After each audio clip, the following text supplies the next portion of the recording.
Ako po si Christian, operator ng Honjit XP600 30cm DTF printer dito sa Dasma. Nagamit po ito ng 7 days na may total na 23 meters. Ito po ang printer head. Ang huling palit po nito ay noong November. Ito naman po ang capping na may 90% good condition pa po. Head clean.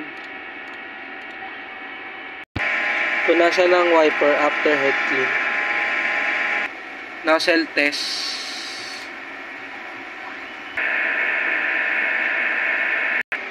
Ang ink system po ay tama lang ang level. Ito po ang ABR. Ang waste tank po ay nalinis nung isang araw. Ito naman po ang aming stocks. Ito po ang in use. At ito po ang unused. Ito po ang DTF powder. At ito naman po yung film. Ito naman po ang nagamit naming powder at film. Ito naman po ang aming daily checklist.